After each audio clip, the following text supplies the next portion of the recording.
So కాబట్టి ఇలాంటి detox fluids కానీ రకరకాల మందులు ఏదైనా ఉన్నాయనో, లేదా ఏ చుట్టలో ఏ పాము ఉందో, ఏ పుట్టలో ఏ పాము ఉందో, ఏ చెట్టులో ఏ దేవుడు ఉన్నాడో అని ప్రతి ఒక్కరిని మొక్కుతూ అడుగుతూ అక్కడ ఇక్కడ సలహాలు తీసుకుంటూ ఉంటారు. కానీ ఒకటి గుర్తుపెట్టుకోండి, మనిషి యొక్క అవసరాలన్నీ ప్రకృతి తీర్చగలుగుతుంది. శాస్త్రీయ ధర్మం ఏదైతే ఉంటుందో, సైన్స్ అంటాం కదా, అది మనకి తీర్చగలుగుతుంది. కాకపోతే దానికి ఒక పద్ధతిగా తీర్చగలుగుతుంది. నువ్వు అనుకున్నట్టుగానే నువ్వు అనుకున్న రూపంలోనే చేయాల్సిన అవసరం లేదు. దానికోసం కొంచెం ఓపిక కావాలి. సో మీరు ఎండాకాలంలో మీరు వర్షాలు కోరుకున్నట్టుగా, వర్షాకాలంలో చలికాలంలో చాలా పెద్ద ఎండ కావాలని కోరుకోవడం తప్పేమీ కాదు. కొన్ని సందర్భాల్లో జరుగుతూ ఉంటుంది. కానీ ఇటువంటి అశాస్త్రీయమైనటువంటి విధానాలు దీంట్లో ఎప్పటికీ కూడా సహేతుకత ఉండదు, అర్థం కూడా కాదు, మీకు బాగా కూడా కాదు. కాబట్టి ఏంటంటే మీ మనిషి శరీరం ఎంత అద్భుతంగా ఉంటుంది, చేను లోపల నిర్మాణం ఎంత చక్కగా ఉంటుంది, మనిషి జీవించడానికి కావాల్సిన ఎంత సహాయ సహకారాలు చేస్తూ ఉంటుంది శరీరం. అంటే మీరు ఎన్ని తప్పులు చేసినా కూడా మీకు పెద్ద గొప్పగా చెప్పదు. అంటే నువ్వు తీసుకున్న పదార్థం నీకు వెంటనే ఇది హాని చేసిందన్న విషయాన్ని ఆ రోజే చెప్పదు.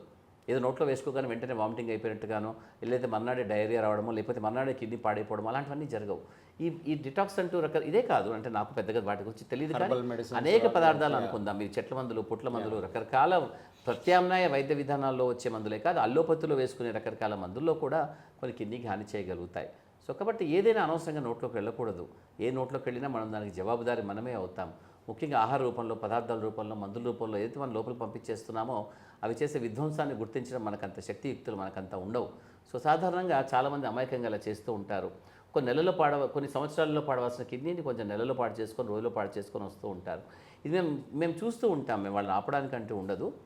ఎందుకంటే ఎవరు వాళ్ళ వ్యక్తిగత విచక్షణ ఆధారంగా ప్రవర్తిస్తారు. కాబట్టి మేము చెప్పిన వాళ్ళు వినిపించుకోరు. కానీ పూర్తిగా పాడిన తర్వాత మాత్రం రావాల్సింది మా దగ్గరికే. కాబట్టి వాళ్ళు వస్తూ ఉంటారు. ప్రతిరోజు నేను కనీసం 3 లేదా 5 మంది పేషెంట్స్ ఇటువంటి ప్రత్యామ్నాయ వైద్య విధానం ద్వారా పాడైపోయిన వాళ్ళని మేము చూస్తూ ఉంటాం.